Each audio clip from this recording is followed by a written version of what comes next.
la vastedad del desierto, en medio de un campamento que comenzaba a organizarse bajo la guía divina, el pueblo de Israel fue testigo de uno de los actos más trascendentes de su historia, la construcción del tabernáculo y del altar del holocausto. Este relato que encontramos en el capítulo 38 del libro del Éxodo no es simplemente una descripción arquitectónica, es una revelación del carácter de Dios y de la disposición del pueblo a consagrarse mediante la obediencia, el sacrificio y la generosidad. Igualmente hizo de madera de acacia el altar del holocausto, su longitud de 5 codos y su anchura de otros 5 codos cuadrado y de 3 codos de altura. Éxodo capítulo 38 versículo 1. Así comienza el relato, presentándonos un altar robusto, estable y cuidadosamente diseñado. Este altar era el lugar donde los sacrificios se ofrecían a Dios, símbolo del reconocimiento del pecado y la necesidad de expiación. Cada medida, cada material, cada diseño tenía un propósito espiritual, no meramente funcional. Los cuernos del altar, hechos en las 4 esquinas y cubiertos de bronce, representaban la fuerza y el poder de Dios. Como leemos en el versículo 2, «E hizo sus cuernos a sus 4 esquinas, los cuales eran de la misma pieza, y lo cubrió de bronce». El bronce, resistente y duradero, simbolizaba juicio y purificación, adecuado para un altar donde el pecado era confrontado y purgado. Todos los utensilios del altar, calderos, tenazas, tazones, garfios y palas, fueron también hechos de bronce, como vemos en el versículo 3. Nada era improvisado. Todo era obra de manos consagradas, dirigidas por el Espíritu de Dios. El altar tenía una rejilla de bronce, colocada a la mitad según el versículo 4, y a los lados anillos, de bronce por donde pasaban varas de madera de acacia cubiertas también de bronce para transportarlo. Cada detalle revelaba un Dios de orden y santidad. En medio de esta narrativa estructural hay un versículo que brilla con especial significado espiritual. También hizo la fuente de bronce y su base de bronce, de los espejos de las mujeres, que velaban a la puerta del tabernáculo de reunión. Versículo 8. Esta fuente no era un mero recipiente, era símbolo de limpieza, purificación y reflexión. Lo notable es que fue hecha de los espejos de las mujeres hebreas. Estos espejos, valiosos objetos de bronce pulido, fueron ofrecidos con desprendimiento. No se registra un mandato para que las mujeres entregaran sus espejos. Fue una entrega voluntaria, movida por amor y devoción. Este acto de consagración recuerda el pasaje de la primera epístola de Pedro, capítulo 3, versículos 3 al 5. Vuestro atavío no sea el externo, sino el interno, el del corazón, en el incorruptible ornato de un espíritu afable y apacible, que es de grande estima delante de Dios. Estas mujeres estimaban más la gloria de Dios que su propio reflejo. Como lo vemos en Mateo capítulo 26, versículos 6 al 13, Dios honra las ofrendas hechas con amor sacrificado. El atrio también fue construido conforme a un diseño divino. Según el versículo 9, las cortinas del lado sur eran de 100 codos de lino torcido, sostenidas por 20 columnas con basas de bronce y capiteles y molduras de plata. El lado norte replicaba esta medida. Al occidente, las cortinas medían 50 codos con 10 columnas. Al oriente, se dividía en 2 secciones de 15 codos a cada lado de la entrada. Todo el atrio era un espacio delimitado por lino, bronce y plata, materiales nobles y duraderos que señalaban la separación entre lo santo y lo profano, entre lo divino y lo humano. La cortina de entrada al atrio era una obra de arte, como leemos en el versículo 18. La cortina de la entrada del atrio era de obra de recamador, de azul, púrpura, carmesí y lino torcido. Colores reales y sagrados, símbolos del cielo, del sacrificio y de la pureza. Todo el espacio era una representación visual del carácter de Dios, revelado a través de formas, colores y materiales. Las estacas del tabernáculo eran también de bronce, como señala el versículo 20. Más allá de la construcción, el capítulo nos introduce a la magnitud de la ofrenda del pueblo. El versículo 24 dice: «Todo el oro empleado en la obra fue 29 talentos y 730 siclos». Esto equivaldría aproximadamente a 1000 kilogramos de oro. El versículo 25 agrega: «Y la plata de los empadronados de la congregación fue 100 talentos y 1775 siclos». La plata pesaba unos 3400 kilogramos. Finalmente, el versículo 29 informa: «El bronce ofrendado fue 70 talentos y 2400 siclos, es decir, unos 2400 kilogramos. Estas cifras no son triviales. Representan un pueblo comprometido que había salido de Egipto con riquezas obtenidas por la mano de Dios, como se menciona en Éxodo capítulo 3, versículo 22 y capítulo 12, versículos 35 al 36. También pueden haber recibido riquezas al derrotar a los amalecitas, como lo relata Éxodo capítulo 17, versículos 8 al 13. Sin embargo, en vez de atesorarlas, las entregaron para la obra del Señor. Detrás de esta entrega había un espíritu de adoración y agradecimiento.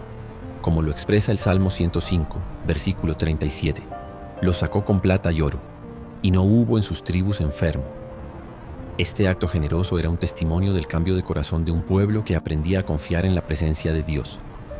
La dirección de toda esta obra fue confiada a artesanos ungidos por Dios.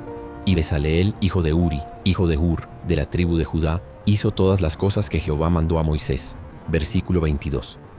Bezaleel no estaba solo, lo acompañaba Aholiab, hijo de Ahisamac, de la tribu de Dan, un hombre dotado como diseñador y recamador. Versículo 23. Estos nombres poco recordados son pilares de obediencia, talento y humildad. En ellos vemos que el Señor no solo llama a líderes visibles, sino también a artesanos, obreros y diseñadores, para cumplir su propósito. Esta sección del libro, del Éxodo, no es simplemente una lista técnica o ceremonial. Es un canto a la obediencia, una alabanza a la generosidad, una proclama del orden divino. Cada vara, cada anillo, cada peso de metal es símbolo de un corazón dispuesto y una comunidad en sintonía con el cielo. La obra no se trataba solo de madera, bronce o lino, sino del alma del pueblo moldeada por la presencia de Dios. Hoy, al leer estos pasajes, debemos preguntarnos, ¿qué espejos estamos dispuestos a entregar? ¿Qué altar estamos construyendo en nuestro corazón? ¿Qué parte de nuestras riquezas, talentos o tiempo estamos dedicando al servicio de Dios? Porque así como aquellas mujeres dejaron sus espejos, nosotros también somos llamados a dejar lo que valoramos externamente para recibir lo eterno. El apóstol Pablo, en su carta a los Romanos capítulo 12, versículo 1, nos exhorta: Así que, hermanos, os ruego por las misericordias de Dios, que presentéis vuestros cuerpos en sacrificio vivo, santo, agradable a Dios, que es vuestro culto racional. Tal como el altar fue hecho hueco, de tablas, listo para ser cargado y trasladado, también nosotros debemos estar disponibles, listos para ser movidos por el Espíritu, para servir donde Él lo indique. Este relato es más que historia. Es una invitación a ser parte de la construcción espiritual del reino. La fuente de bronce nos llama a mirarnos en el reflejo de la palabra, a lavarnos de nuestras impurezas y a presentarnos limpios para servir. Las estacas, cortinas y basas nos recuerdan que hay un lugar santo, apartado para Dios, al cual solo se accede mediante la entrega y el compromiso.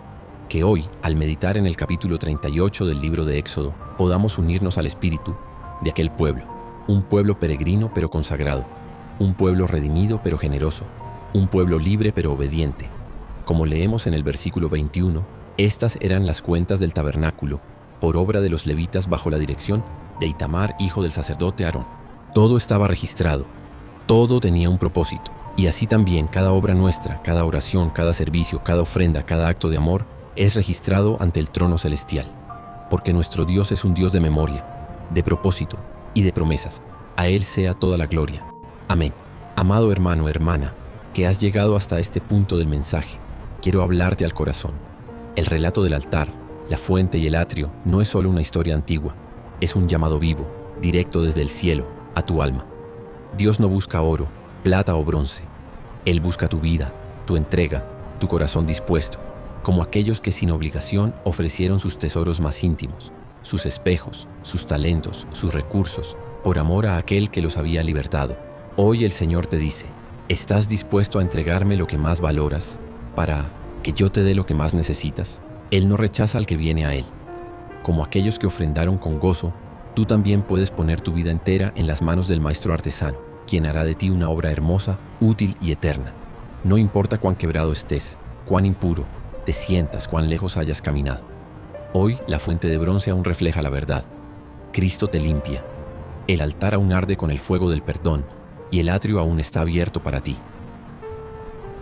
Permíteme orar por ti, Padre Celestial. En este momento elevo mi voz por cada persona que ha leído estas palabras. Tú conoces su corazón, su pasado, sus luchas y también sus anhelos más profundos. Señor, así como tú inspiraste a un pueblo a levantar un tabernáculo con manos consagradas, hoy levanta un santuario vivo en cada corazón que se entrega a ti. Transforma su vida, purifica sus pensamientos y llénales de tu Espíritu Santo. Que sean como columnas firmes en medio de este mundo tambaleante. Recíbelos, Señor, y úsales para tu gloria. En el nombre de Jesús, amén. Querido amigo, si este mensaje ha tocado tu vida, si sientes que Dios ha hablado a tu corazón, no guardes este tesoro solo para ti. Suscríbete al canal, comparte este mensaje con otros y sé parte de una comunidad que está siendo edificada con cada palabra de la Escritura. Déjanos un comentario con tu petición de oración o con lo que Dios ha hecho en ti. No estás solo. Aquí, cada historia, cada vida, cada altar levantado importa. Y recuerda, y harán un santuario para mí, y habitaré en medio de ellos. Éxodo capítulo 25, versículo 8. Dios quiere habitar contigo. Responde, oye a su llamado, comparte, suscríbete y que el fuego del altar nunca se apague en tu corazón.